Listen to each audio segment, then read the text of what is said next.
Some of the things we're doing is from the county and the city aspect is that we're expecting to ramp up and staff up with law enforcement officers to handle the extra traffic that we anticipate coming into Pike County from evacuees moving north.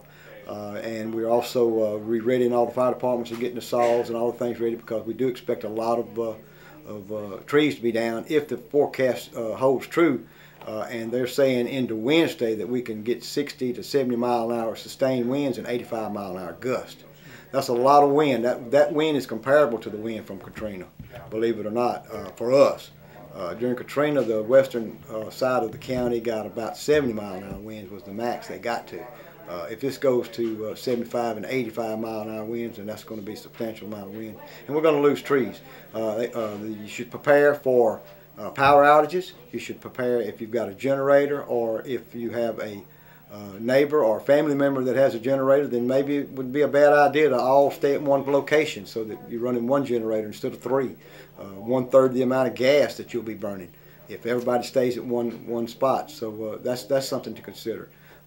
Water, you need to be getting that. I know that the several of the local locations have ran out today, and then they restocked and ran out and restocked. I know there's some more trucks that are coming in now with water to resupply the stores. So just because they were out earlier, they may be restocked by now.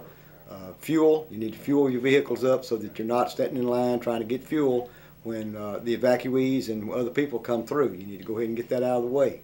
If you do have a generator and you have some gas cans, fill those gas cans up and keep them at a safe distance from your house, but fill them up, and so that you don't have to continuously go back and forth to the gas station and trying to get gas when we end up with 4,000 or 5,000 extra people in town, if that's the case. As of now, we don't have any direction on contraflow. It appears that may not happen.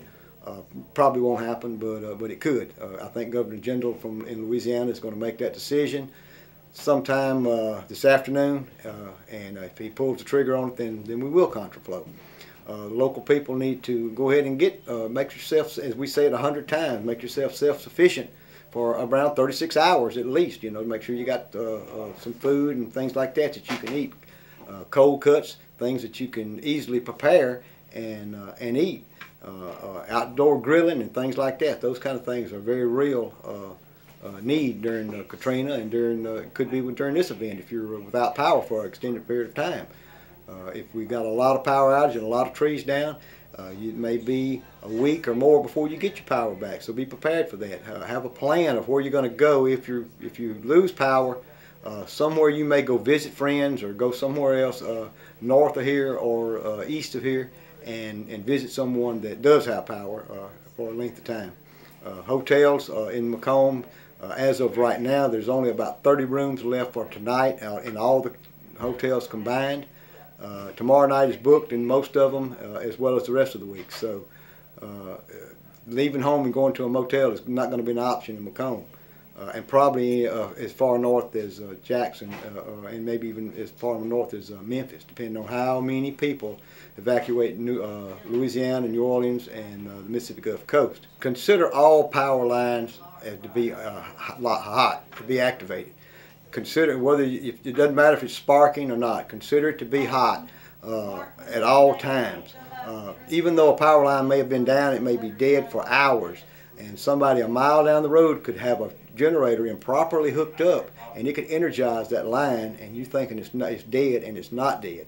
So the rule of thumb is do not touch any power lines under any circumstances. You don't know how the insulation's holding up or anything like that, and it could very well get you electrocuted. We are also looking for 8 to 12 inches of rain in this event. So if that's the case, we're going to have a lot of roads that are flooded. Don't try to drive through. It doesn't take but about 18 inches of water to float a car off the road. So if the water's very deep, do not try to go through it at all. Go around. The county will try to barricade them as quickly as we can when roads go into water, more especially around the Bogachitta River and different other low-lying areas around the river area. So we're going to try to keep those barricaded, but it's all possible that you come around a curve and there'll be a tree down or there'll be water across the road that has happened, and we haven't gotten a barricade on it yet. So that's always a possibility. try to stay in, and like I said earlier, try to go ahead and get all your shopping and all your running around done. Think of all the things you need to do, and just don't get out at all. I think that would be the wisest thing. The law enforcement are going to be stressed with the extra people that's going to be in the town, and all the considerations you could give them by staying home and being safe and not being curious, because this is going to be a long time event.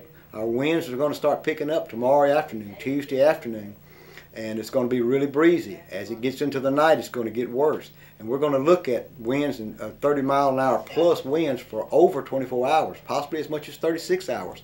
That's a long time for heavy winds. And heavy winds, and you push on something long enough, a limb or a tree, it's going to go down.